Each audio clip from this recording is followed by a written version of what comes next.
Hmm, you're still awake?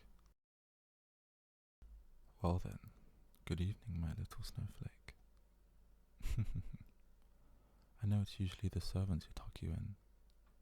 I'm often so occupied with the affairs of the kingdom, but tonight I want to spend some time with you. After all, I'm still your parent, and you're still my precious little child. I presume you've washed up, yes? Good.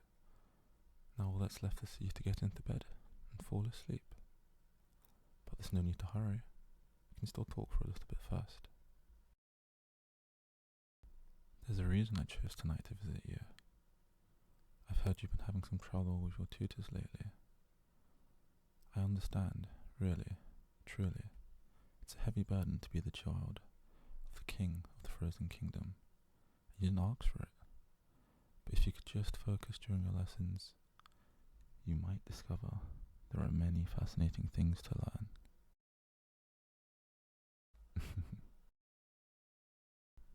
I know studying is hard for you, and I bear some responsibility for that. I even brought the most knowledgeable scholars to tutor you, but alas, they're quite rubbish, I see. They don't even know how to harness your unique talents. I promise to find better tutors for you, ones who will take you out of the castle and show you the real world up close. You'll enjoy that, won't you? Good. Now, if I recall correctly, the servants usually read you a bedtime story, didn't they?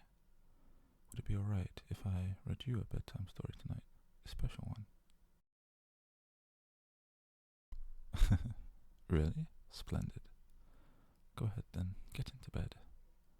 I wrote this story myself actually, or rather, I've had it written for me.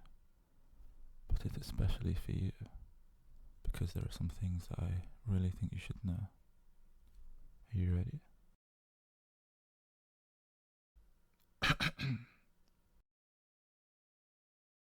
Once upon a time, there was a king who ruled over a vast and frigid kingdom. It was a land of great wealth and prosperity, guided by the wisdom of its ruler. The nobility lived in comfort, and the common folk were proud to toil under the king's rule, contributing to the kingdom's grandeur. However, because the king was so wise, he knew that this peace might not last forever. He knew that the kingdom needed to grow beyond its borders to safeguard its future. It needed to become an empire. You're as perceptive as ever, my little snowflake. Yes, this is indeed a story about me, and it's crucial now that you understand how I became the ruler I am today, so you will know what you will inherit one day. Now anyway, shall we continue? So, the king declared himself an emperor and began to expand the kingdom's reach. Neighbouring lands were fortunate to join the empire, though some didn't realize it at first. Some people, resistant to change, foolishly opposed, and the emperor had to quell their rebellions for their own good. Despite the occasional uprisings from the ignorant and ungrateful, the empire grew steadily until one day an enemy arose, a false hero who deceived the people into thinking the emperor was unjust. At first, this false hero was a minor nuisance to the king, but more and more citizens, even those from the lands not yet part of the empire, rallied under this hero's empty promises of freedom, forsaking the safety and prosperity of the empire. No. You see, that's a common misconception. Freedom isn't a right. I believe it's a privilege granted to those who bear the burden of leadership as a reward for their toil. You see, the commoners wouldn't know what to do with this freedom. They'd only make themselves miserable. I think it's good we're changing your tutors. It seems your history teachers filled your head with naive ideas and nonsense. Trust me, little snowflake. This is the best way to lead a nation. After all, who knows better than the most powerful person in the world? You see, people don't always know what's best for them. The false hero knew that. People who call themselves heroes are arrogant and deceitful. They lie to everyone, giving them things they don't really need, and taking away the things they do need, all for their personal glory. Absolutely despicable. And this so-called hero is the worst thing I've seen. But anyway, let's not have any more interruption, shall we? Alright? It's vital that we finish the story. And I can actually see your eyes are already getting heavy. Quite good. Now, the Emperor knew he had to act swiftly and decisively to eliminate this hero for the good of the Empire. But tracking down such a cunning foe was difficult. The Emperor's own people sheltered this hero, you see, be killed by their lies, and, regrettably, those people had to be punished for the greater good.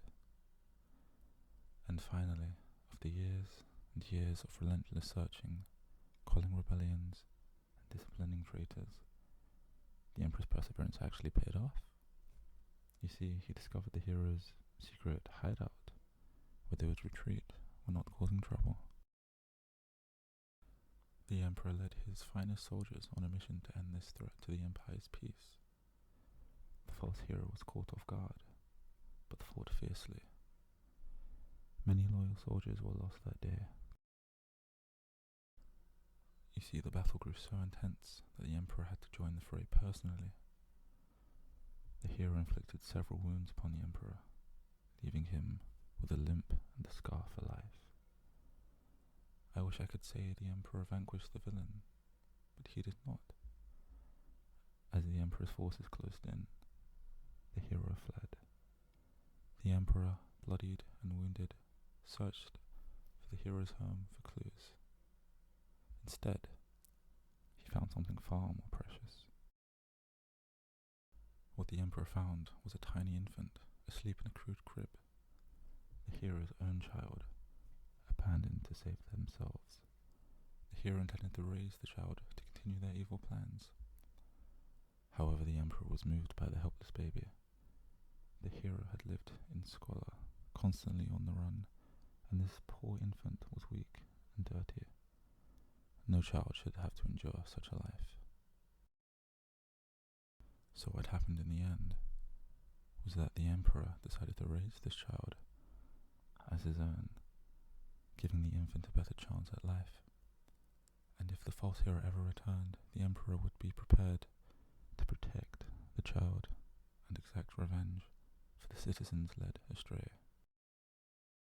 And that, my little snowflake, is how you came to be my child.